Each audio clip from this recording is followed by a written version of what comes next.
जी की जयंती मनाई जा रही है और हम लोग खड़े हैं आज आपस में बैठे हुए हैं, विचार कर रहे हैं। बहुत देर से गांधी जी की चर्चा कर रहे हैं हम लोग और लाल बहादुर शास्त्री जी की चर्चा कर रहे हैं। आइए इसी क्रम में, इसी श्रृंखला में पप्पू गांधी अंग्रेजों के सामने अपनी उस लड़ाई को एक निष्कर्ष तक पहुंचाया और आज़ादी मिली। दुनिया में गांधी अमर हो गए। यहाँ तक कि देश विदेश में 150 देशों में गांधी की आज विचारधारा को लोगों ने अपनाया है, उनकी प्रतिमाएं स्थापित की हैं।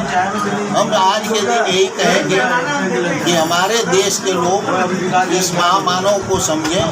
ये ठीक बात है कि आज जो है हमारे देश में जिस तरह की चर्चाएं चल रही हैं, जो माहौल बनाया गया है, उसमें गांधी की विचारधारा आज भी एक चुनौती के रूप में उसे ले रही है और लड़ रही है।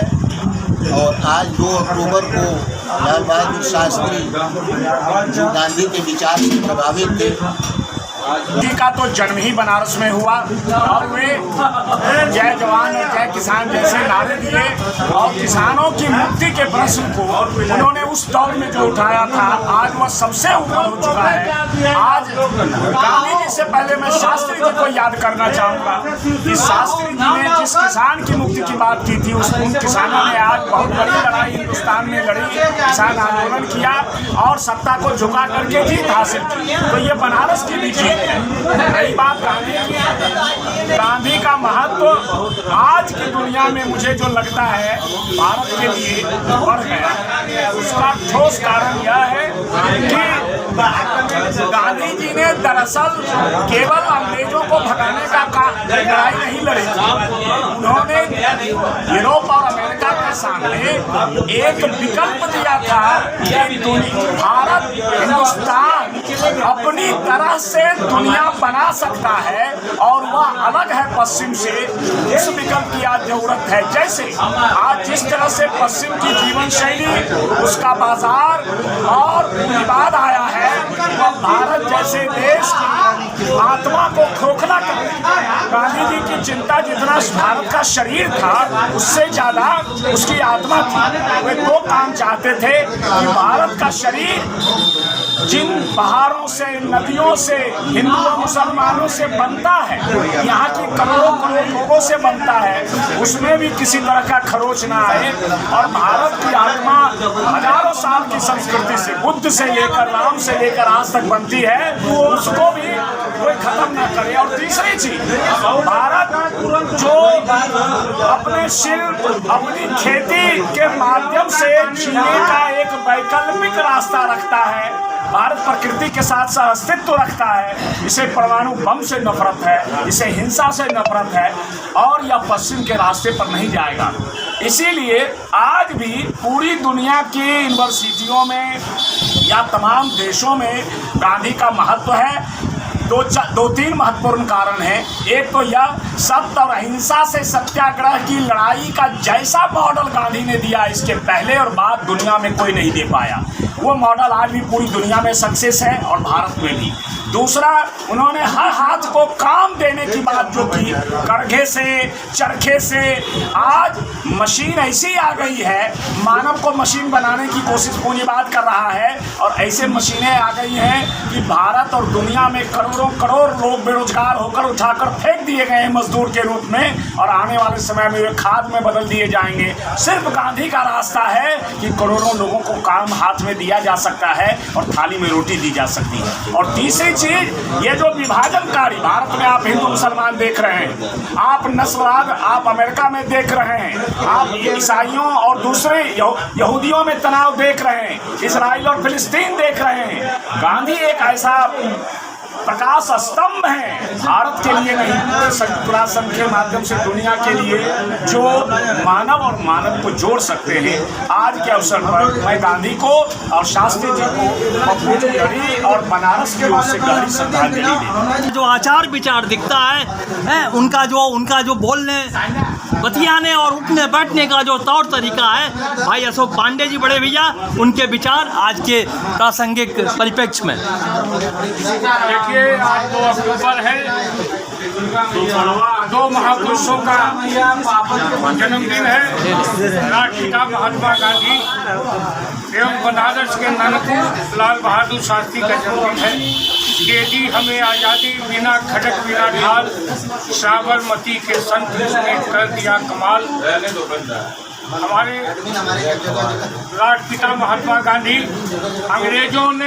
अंग्रेज सोचते हुए गए होंगे कि अगर हम दक्षिणी अफ्रीका में वो गलती न करते, एक मोहनदास करमचंद जैसे गांधी को अगर हम फर्स्ट क्लास के डब्बे से न फेंके होते तो शायद इस मुल्क को गांधी न मिलता, और गांधी न मिलता तो शायद इस देश को आज़ादी न मिलती। लेकिन मेरा ये मानना है, जिस तरह से राष्ट्रपिता महात्मा गांधी ने इस मुल्क को जगाने का काम किया, जिस तरह से अंग्रेजों को चरखा चला के भगाने का काम किया, निश्चित तौर पे राष्ट्रपिता महात्मा गांधी याद किए जाएंगे। लेकिन दुर्भाग्य है कि आज महात्मा गांधी प्रासंगिक हैं, लेकिन रुपये पर प्रासंगिक है। जहां उनकी फोटो लगी है, आज वह रुपया प्रासंगिक हो गया है, महात्मा गांधी के सिद्धांत गौर हो गए हैं। पेशी के सामने हाथ में प्रधानमंत्री निवास में खेती प्रारंभ उन्होंने किया। उन्होंने जय जवान जय किसान का नारा दिया कि जय जवान यानी कि सरहद पे गाँव के किसान का बेटा सरहद की हिफाजत करेगा और किसान का बेटा अन्न उपजाएगा। उसी में जय विज्ञान नारा पंडित अटल बिहारी वाजपेयी ने जोड़ने का काम किया था। मुझे याद है, एक बार यही ननकू यानी लाल बहादुर शास्त्री प्रधानमंत्री निवास में थे। रामनगर का एक कोई उनका मित्र गया और जोर से चिल्लाया, ऐ ननकू। तब वहाँ के सुरक्षा अधिकारियों ने उसे भगाने का काम किया। बाद में लाल बहादुर शास्त्री ने कहा कि कौन ननकू हमको बुला रहा था, वो बताए तो खोजवा के बुलाया। कहा मेरा कोई बचपन का मित्र है ननकू, उनके लड़के मेरे मित्र थे, मेरा उनसे घरेलू संबंध था। उनकी माताजी कथाएं बताती थी, ललिता शास्त्री। संजोग से मुझे बहुत मानता था वह परिवार। एक बार लाल बहादुर शास्त्री जो है होली के दिन खड़े थे, सारे लोग मंत्री से लेके सारे लोग आके उनको टीका लगाने का काम कर रहे थे। उन्हीं के बाग का एक माली दूर खड़ा होकर अबीर लेके खड़ा था। लाल बहादुर शास्त्री ने उसे बुलाया, कहा रे तुम भी आओ लगा लो। तो उनके पैर पर अबीर लगाने लगा। तो उन्होंने कहा नहीं, तुम यहाँ पे लगाओ। और उस माली को अपने गले लगाने का काम किए थे। ये लाल बहादुर शास्त्री थे। इस मुल्क को बनाने में जितनी भूमिका उनकी है, बापू की है, इस देश को जगाने में जितनी भूमिका उनकी है, लाल बहादुर शास्त्री की भी वही हम भूमिका है। आज हम उन दोनों लोगों को नमन करना चाहते हैं, लेकिन इस नमन करने से कुछ नहीं होगा। मेरा ये मानना है कि इस मुल्क में अपने दिल में बापू को रखना होगा, अपने दिल में ननकू को रखना होगा। सब जाके राष्ट्रपिता या राष्ट्र गौरव हम हासिल करके रहेंगे। हम भगवान से प्रार्थना करेंगे कि इन दो आत्माओं को समय समय पर इस मुल्क के अंदर जब अंधेरा छाए तो ऐसे महापुरुषों को भेजने का काम बाबा विश्वनाथ करेंगे। देखिए, बात जहाँ गांधी और लाल बहादुर की हो, एक ईमानदारी के प्रतीक हैं और एक शांति के दूत हैं और प्रतीक दोनों मानते हैं। महात्मा गांधी एक बहुत बड़े फिलोसफर भी थे, उन्हें हम आत्मज्ञानी भी कर सकते हैं। जब देश या प्रदेश पीड़ित होता है तो लोग गांधी को याद करते हैं। उनकी अहिंसा के जितने सहकार, अहिंसा, वो कट्टरवाद के विरोधी थे और शायद कट्टरवाद से कोई देश या प्रदेश बनता नहीं, बिखरता है। इसलिए गांधी की प्रासंगिकता तो सदैव से रहेगी।